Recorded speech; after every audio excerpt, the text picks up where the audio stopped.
মানবজমিন থেকে সবাইকে স্বাগত জানাচ্ছি। সাথে আছে আমি ফারজানা ববি। দর্শক, এই মুহূর্তে আমি আছি টিএসসি তে। এখানে আজ তৃতীয় দিনের মতো ত্রাণ সামগ্রী গ্রহণ করা হচ্ছে বর্ণাঢ্যদের জন্য। এবং আপনারা দেখতে পাচ্ছেন যে এখানে আপনাদের যেটা আমি দেখাচ্ছি যে এখানে আসলে নগদ যে অর্থটা আসছে সেই অর্থটা কিন্তু এখানে কালেক্ট করা হচ্ছে এবং সেগুলো গণনার কাজ করা হচ্ছে। এবং গতকাল যেটা আমরা জেনেছিলাম যে গতকাল সর্বশেষ যে খবরটি এসেছিল সেটা হচ্ছে 1,26,00,000 এবং সামথিং আরো কিছু সংখ্যা আছে, সেগুলো হচ্ছে মানুষজনের কাছ থেকে শুধুমাত্র এই টিএসসি তে উত্তোলন করা হয়েছে। এবং ঢাকা শহরের আপনি যে প্রান্তই যাবেন না কেন, যেখানে যাবেন না কেন, সেখানে দেখবেন যে লোকজন বর্ণাঢ্যদের জন্য সহযোগিতার হাত বাড়ানোর জন্য আহ্বান করছে।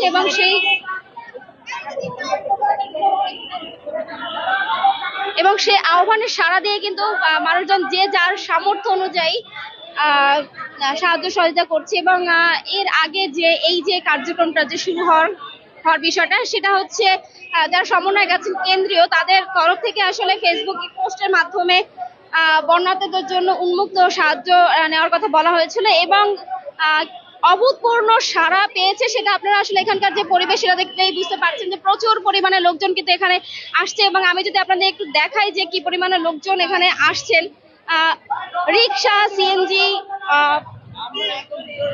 প্রাইভেট কার যে যেভাবে পারছেন আসলে সেটা নিয়ে এখানে সেসব যানবাহনগুলো ভর্তি করে আসলে তারা এখানে আসছেন এবং যে যার সামর্থ্য অনুযায়ী আসলে বর্ণাঢ্যদের জন্য সাহায্য করছেন।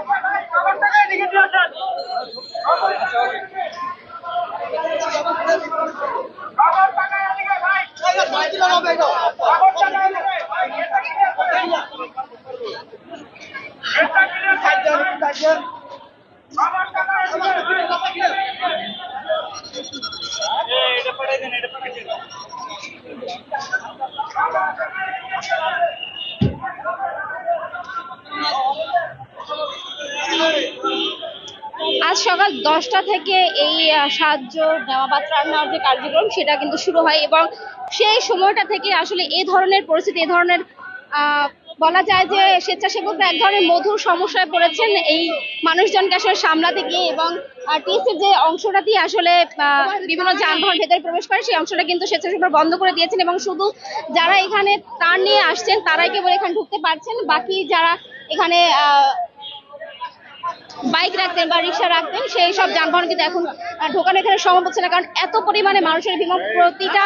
প্রতিটা মিনিটে মিনিটে প্রচুর মানুষজন এখানে ত্রাণ সামগ্রী নিয়ে আসছেন এবং যে যার সাধ্য মতো সেগুলো কিন্তু লোকজনকে এখানে যারা স্বেচ্ছাসেবকরা আছেন তাদের হাত পর্যন্ত পৌঁছে দিচ্ছেন।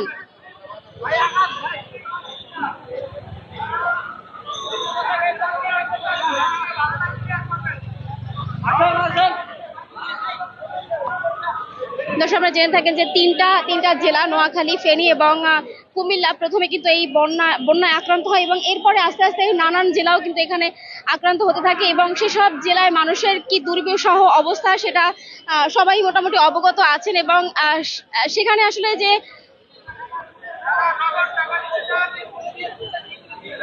মানুষজনকে যে রেস্কিউ করে যে রাখার জায়গাটা, সেই জায়গাটাও কিন্তু আসলে বন্যায় তলিয়ে গেছে এবং এমনও হয়েছে যে দোতলা বাড়ির ছাদের উপর থেকে আসলে পানি প্রবাহিত হচ্ছে। তো এই যে একটা বাজে অবস্থা, সেই বাজে অবস্থার মধ্যে আসলে মানুষজন খুবই দুর্বিষহ জীবনযাপন করছে। অনেককেই এখন পর্যন্ত রেস্কিউ করা সম্ভব হচ্ছে না, তারা অর্থাভাবে এবং খাবারের অভাবে তারা এবং বিশুদ্ধ পানি যেটা সবচেয়ে বেশি দরকার সেগুলোর অভাবে কিন্তু তারা চরম দুর্বিষহ জীবনযাপন করছে। এবং তাদের সাহায্য করার জন্যই কিন্তু টিএসসি তে এরকম ত্রাণ সামগ্রী গ্রহণ করা হচ্ছে। এবং শুকনো খাবারের পাশাপাশি অনেকে আছেন যারা ছোট বাচ্চাদের জন্য জামা কাপড় নিয়ে আসছেন এবং যার যতটুকু আসলে সামর্থ্য সেই সামর্থ্য অনুযায়ী মানুষ এখানে সাহায্য করছেন।